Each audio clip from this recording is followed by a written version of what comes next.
Welcome to the Raise Your Bars podcast, where it's all about elevating your life one step at a time. With your hosts, Chris Baker and Al Rattan. Together, we're here to guide you through the transformative journey of self-improvement and success. Have you ever wondered what behaviors and actions you need to change to achieve the results and success you desire in life? Well, you're in the right place. Each episode, we dive deep into the strategies, mindset shifts, and practical steps you can take to raise your bars. From personal development to professional growth, Chris and Al share their expertise, experiences, and the occasional tough love, all designed to empower you to reach your full potential. So, whether you're looking to make a big change or simply fine-tune your path to success, grab a seat and let's raise those bars together. Now, let's welcome your hosts, Chris Baker and Al Rattan.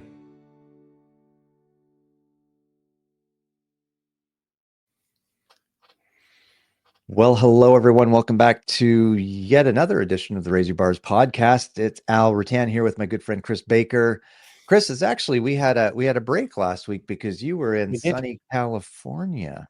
It was sunny, actually. Yeah, a little bit cooler than Florida, but not too bad. It was a sunny trip. So yeah, I was doing some training over there and teaching new leaders, which it's always fun and exciting to do that. You know, see their awareness and recognition and just growth even in 2 days of training. So yeah, it was good. Yeah, that's amazing. It's great. And you know what? It's so cool to hear from some of the feedback you were sharing from with me about what the people are saying about the programs that you're doing there at Disney. Yeah. And even for myself today, I got an email from a past client saying, hey, we want to put another 20 people through the DISC model of human behavior workshop that you've done with us in the past with different groups in their organization. Yeah.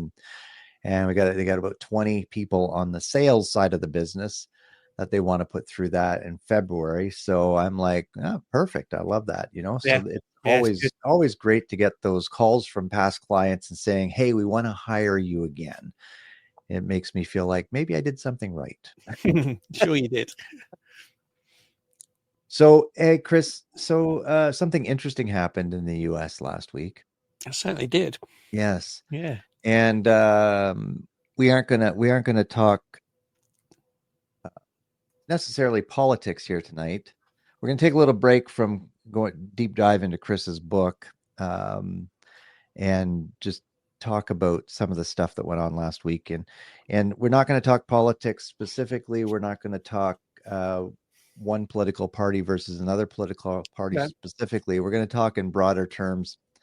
And I was just thinking today as we were, because if you've listened to our podcast for any length of time, you know that we sort of just pick a topic out of the air and discuss it, or in this case, the last few weeks going through Chris's book and deep diving into it. But the word unity came to mind. Yeah. And I have to say, watching the video of the incoming leader and the outgoing leader at the Oval Office, there was unity there. I was actually very impressed at the level of respect and the conversation that they have, parts I've seen. Mm-hmm. However, leading up to today, the last 4 months, last year actually in the US, and then even here in Canada, we have an election next year. Actually could be called at any time, depending on what they call a non-confidence motion of the government, which is possible because we have a minority government in place right now. So it could be called earlier than that. But the unity seems to be non-existent these days, especially in the world of politics. And then it pours over into our personal and business lives because it is a polarizing topic. Back in the day, they said never talk about politics and religion at work or with family. And now that seems to be all we can focus on because it's so center of attention. Yeah. And so when I say, unity, Chris, what's the first thing that comes to your mind as it relates to the events that have unfolded in the US over the last year leading up to this November 5th? And also, the stuff that's going on in Canada right now. What's your thoughts on that? Well, I think, unity to me is just all like coming together, right? I mean, at the end of the day, I live in the United States of America and it is anything but united.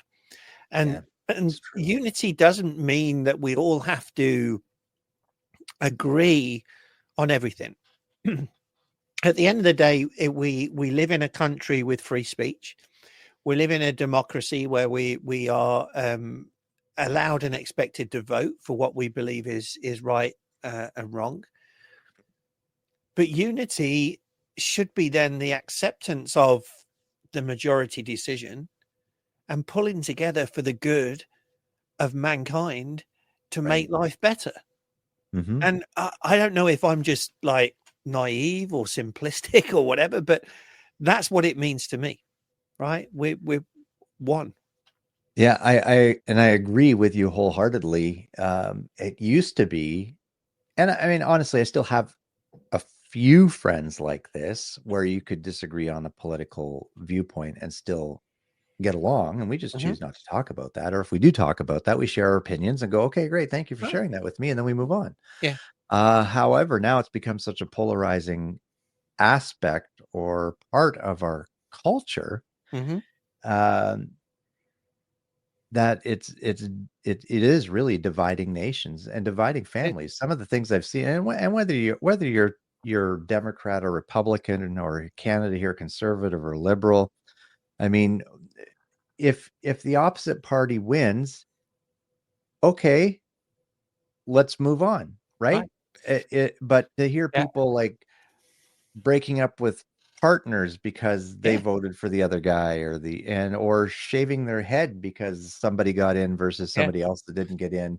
Yeah. Really, at the end of the day, what purpose is that doing? And also from the opposite side, in this case, saying we will fight, we will do everything we can to make sure that policies don't get. And at the end of the day, well, 4 years ago, the other side lost, and they had to put up with the policies and everything that came in, and then the people decide, right? And the people spoke. Yeah. And that's the way the elections work. And now they have to live with it. In 2 years, in your country, at least in 2 years, they get an opportunity to change some stuff with the midterm elections.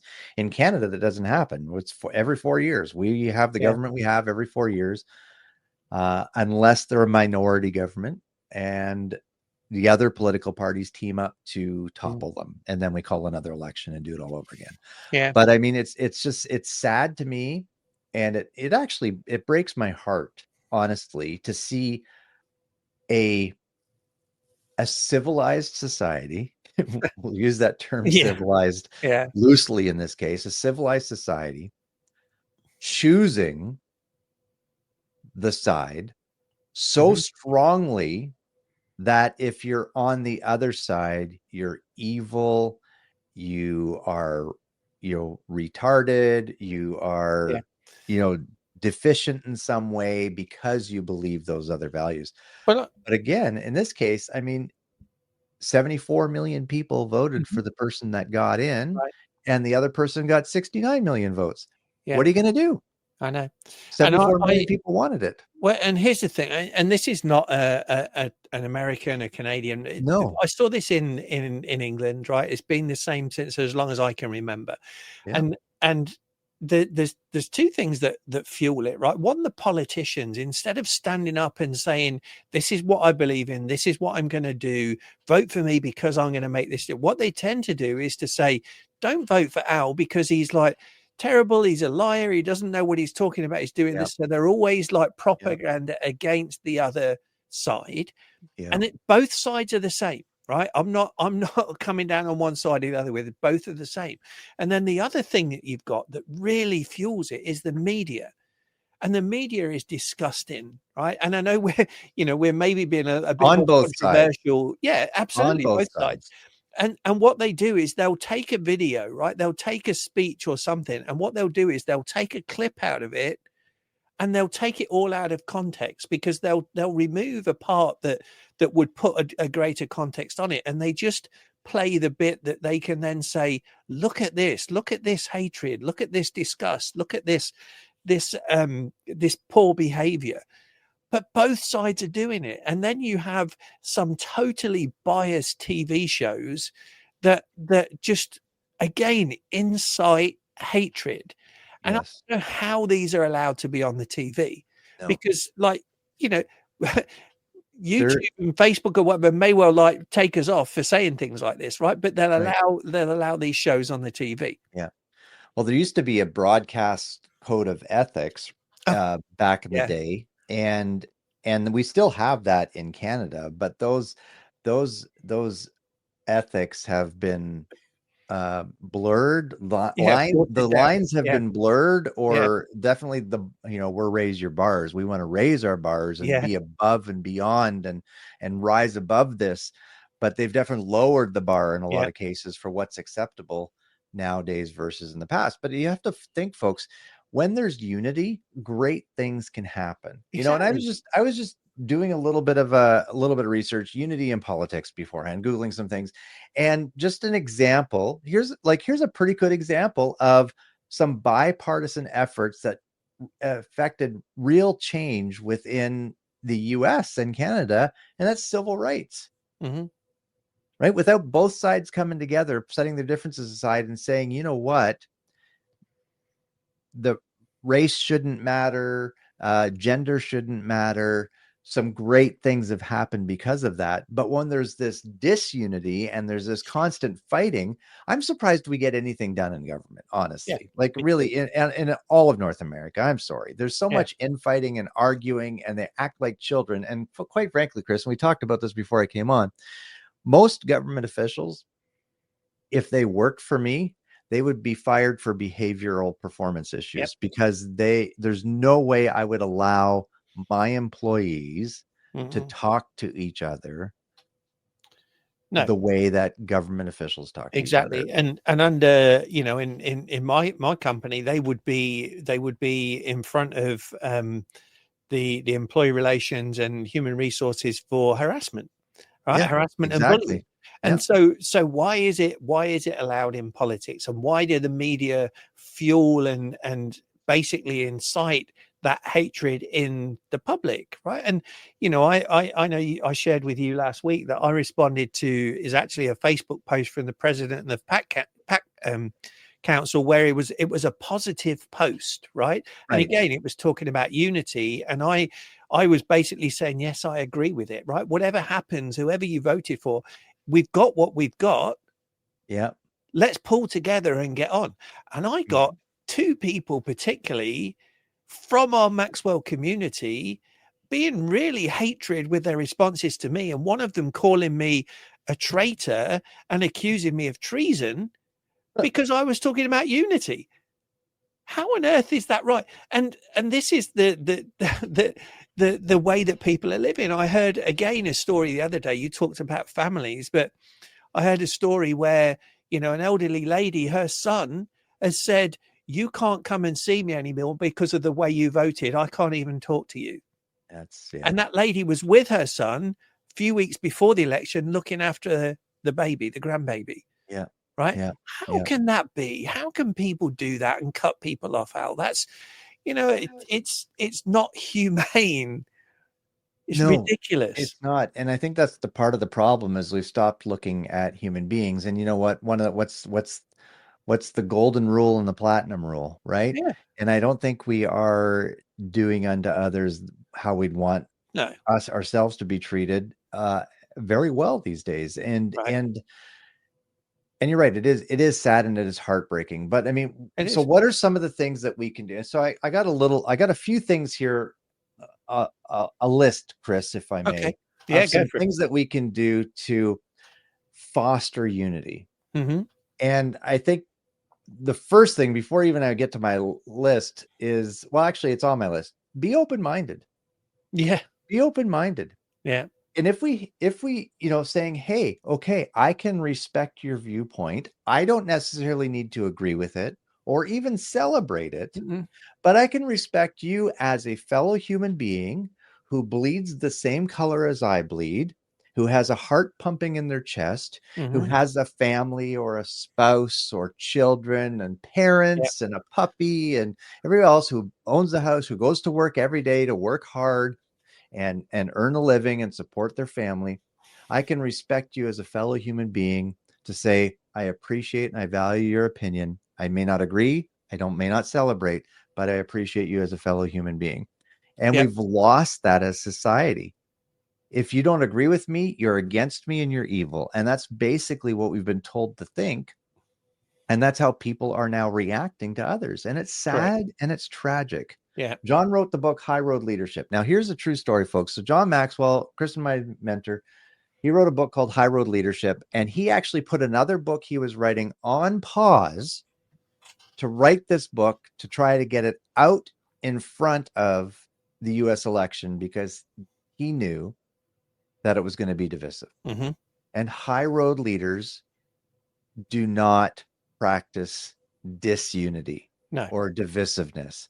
They practice unity. And I think it's really sad. I really wish all of our political leaders would read this book and start operating as a high road leader. Wouldn't it be something to see a debate where they're complimenting and congratulating each other on the accomplishments they have, but like you said, sharing their differing visions for the country and where it could go and how they believe they can make life better for the citizens, versus name calling and abusive comments, quite frankly. You know, there's a saying, united we stand, divided we fall. Absolutely. Right. True. And that's where I think that the unity should come in, and together we are stronger. And we are stronger because we've got those different opinions, right? Exactly. And we can look at that and we can be objective with that and discussing it and be open-minded, as you said, and said, okay, well, maybe I think this is the way, and then maybe I think this is the way. And we do an activity in our leadership classes that I wrote at Disney called Yes and. All right. And so what we do is we've got a circle, and we'll put a suggestion into the middle, and somebody has got to basically take that suggestion and build on it by saying yes and then it goes round to the next person and they say yes and so you're building on it. And what you're not allowed to say is but, right? So we take the buts out of it. You can't say, yeah, but that will never work because, or but we've tried that before and it didn't work. So we have to be and so what happens as you go around that, everyone builds on it. And it's like the mastermind theory, right? From Think and Grow Rich, where you do that and you build on it. And together you come up with this spectacular idea that may be nothing like the original idea, but everybody's bought into it and built on it. And you come out with a much better solution. Wouldn't it be amazing if politicians did that? Yeah, that would be amazing. Absolutely. That'd be great. So, yeah, I don't know what else to say to that, because it's a great concept. And I know we've used it and we've talked about it before, about using it in different scenarios and situations. And I think it's a great way to do it. I have a local company here that does sort of the same type of thing that I've worked with in the past. And if there's an issue or a problem, instead of everybody standing around trying to solve it, they get together in a group. If they can't solve it within the first 5 or 10 minutes, then one person is assigned to go out and find the solution to that problem and enlist whatever resources they need to find the solution to that problem, so everybody else can get back to work. And then when they find the solution to the problem, they come and they report and they implement. Yeah. And I think that's a great way of doing things too. Yeah. Right. Instead of having everybody standing around or arguing over what's the best way to do it. Okay. We haven't reached this. Let's go out here. You're now in charge. You go find the solution, report back to us. And that's how we'll move forward. Yeah. So anyways, one of the other things that I'm going to say on my list, and I have 2 more things. One is stay informed. Okay. Now, again, we need to have that, understand the importance of a balanced consumption of news, quotation marks, and really avoid misinformation. And that means that we're going to have to do more than just take what somebody says on TV or on X or on something else at face value. And we should really deep dive into it and do our own research and make sure we're also reading the opinions of differing views so we get a balanced approach to that. Yeah. So I think staying informed is so important, and people they hear one thing and then they run with it. Right. And that's where a lot of problems come from, actually. Yeah. For sure. Yeah. Yeah, for sure. Yeah. It's, and here's the thing, and I use this this in a conversation with somebody today, right? In any conflict, there's three sides. There's your side, there's my side, and then there's the truth somewhere in the middle. Right. And that's what we've got to get to. We've got to cut out the noise and let's find the truth, and let's all work together in unity to make things better. Yeah. Right? And to me, unity is an abundance word. Division is obviously a scarcity word, right? Yes, absolutely. And so we got to get away from the scarcity, because if we live in that scarcity, you know what? We're going to attract more of that crap. And we've got to get into the abundance and attract the good and say, we are where we were. We are where we are. Sorry. How can we make it better? Right. How can we move forward together and get a better life? And how can I do my part as a citizen to bring the very best? Exactly. Right. Yeah, exactly. So the last point, listen actively. And I think this is a problem that a lot of people just don't do well today. And it kind of ties in with the staying informed and the misinformation and doing your own research, but actually listen to somebody. Allow them to feel like they've been heard. And I know in a lot of conflict situations, it's a misinterpretation of what somebody has said, 100%. or it's me not feeling like you're actually even listening to me and being heard. And I think then that in turn causes that conflict and that division versus bringing unity. So when you hear listen actively, Chris, what's the first thing that comes to your mind? How do you actively listen? Active listening is one of the lessons in our leadership training that we get the best feedback on. And it's the reason being is that people don't generally practice it, right? And so it shouldn't be a new concept, but it seems to be. And so what I always will say to the class when we're doing it is that most people listen to respond. Right. Active listening is listening to understand. It's taking time. It's putting away all distractions. It's staying focused. It's being present. It's asking questions to understand. Right. And then maybe summarizing what you've heard. And again, listening to understand, not listening to get defensive, not listening to defend, not listening to argue your point back, but actually listening to understand the other person's point of view on a topic. Yeah. And I think that the technology has got a lot to answer for here, right? Because we live in that society where I call it the microwave society. We want to do everything. We think that, and a lot of people think that multitasking is a skill, and I'm a great multitasker. I can do all these things at the same time. I'm calling BS because you can't, right? Your brain is only capable of focusing on one thing at a time. So you may think that you're listening, but if you're on your phone, all right, if you're reading a book, if you're looking at your computer, you're not listening. All right. You'll hear snippets and then you'll make your decision based on those snippets and then you'll react. Right. Yeah. And that's not active listening. Right. I'm laughing when you're saying this because I can't tell you how many times my wife goes, do you hear what I just said? Exactly. Yeah. No, yeah. sorry. Yeah. I'll forget it then. No. Tell me. I'm listening. Yeah. I'm interested. No, you're not. Yeah. But it happens all the time.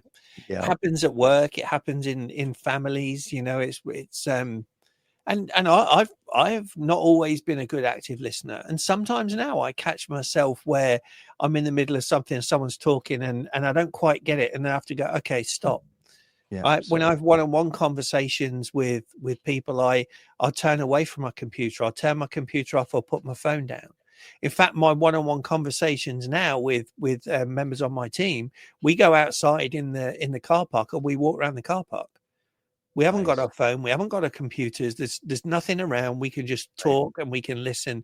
And in 30 minutes, we get so much more of an understanding of each other than sitting at the desk. Yeah, for sure. Because when you're in the office, there's I think too, when you're out of the office environment, the guards come down a little bit more too, right? It's not quite as formal. Anyways, we're at 23 minutes. So I want to wrap this up. And I want to just, I guess what I'd like to say in my closing remarks here is what can you, I want, if again, we're not taking political sides in this conversation. We're talking about the events that have transpired recently and are transpiring in Canada. But how can you as an individual rise above the noise? Mm-hmm. Right? How can you as an individual do your part to bring unity, whether or not it's your party that's in power or not, Yeah. whether or not your guy or gal got in or not? How can you as an individual rise above that, accept the fact that, hey, this is the person that's in charge for the next 4 years. Yeah. How can I make the very best of it and be a good Yeah. citizen, be a good neighbor, be a good community person, and bring unity to my country? Yeah. And I'll add to that, Alan, say that, the universe gives you who you are, Mm-hmm. not what you want. Mm-hmm. So if you are being somebody who is antagonizing other people, if you were being somebody that is living in that hatred and that negativity, sorry, but you're going to get more of that back in return.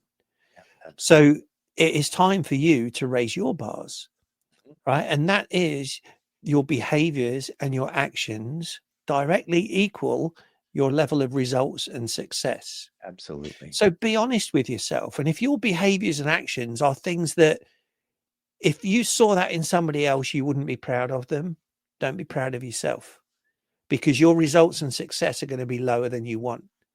And my goodness, if you have children, what kind of example are we setting for our children? Like Yeah. it saddens me, the example that we're setting for our Yeah, children exactly. with some of our. Anyways, great point, Chris. Let's go out there and raise our bars, folks. Let's rise above the noise. Let's be great citizens and be good neighbors. And until next time, we'll be back next time. Have a great week. Take care, everyone. Bye for now. Thank you for tuning in to the Raise Your Bars podcast. If you found value in today's episode, please consider sharing it with your family, friends, and coworkers. We would sincerely appreciate it.